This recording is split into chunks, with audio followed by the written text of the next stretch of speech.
Hello and welcome to the video version of my journal. I'm Stephanie Rivers.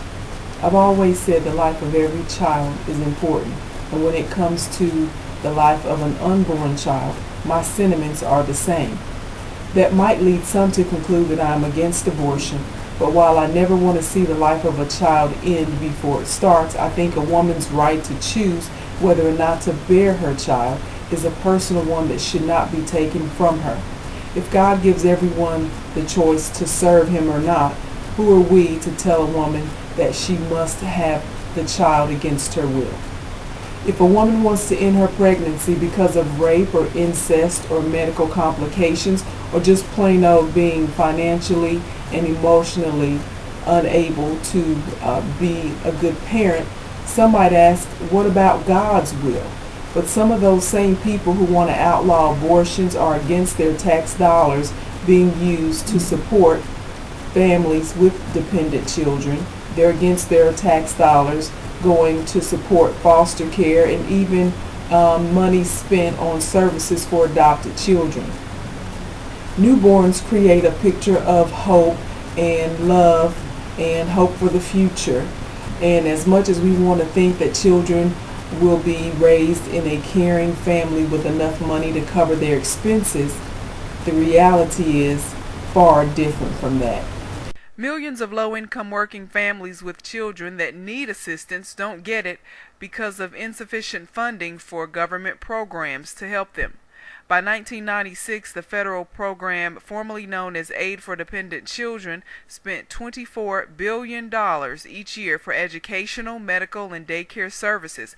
Now, 13 years later, it's even more. More than 500,000 children in the United States currently reside in some form of foster care. According to the Child Welfare League of America, half of those children are in foster care due to protective services reasons. 21% of those children are there because of parental absence or financial hardship, and 13% for more are there for state-defined reasons like family interaction problems and single unwed motherhood. Now, various studies have indicated that children and young people in foster care tend to have a limited education, and their job skills and performance are less than children who are not in foster care. So that's something to think about.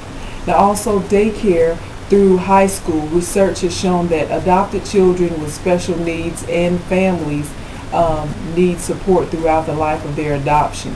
Now, I'm sure you heard about studies that prove that just to raise a child from birth to college costs about $200,000, and that's for a family, a birth family with plenty of money and plenty of love to go around.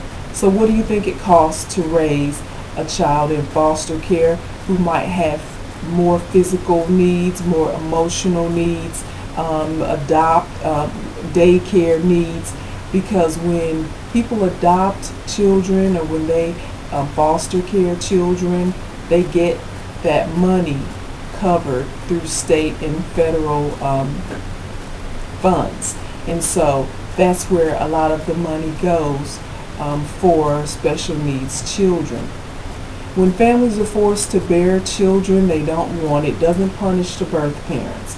In fact, it hurts the children and creates a financial burden on everyone. A woman who makes an informed decision to accept the responsibilities of motherhood or due to her own personal reasons decides against it by choosing to terminate her pregnancy should not be up for debate. To find out about these issues and more that I care about, go to the written version of my journal at eurweb.com.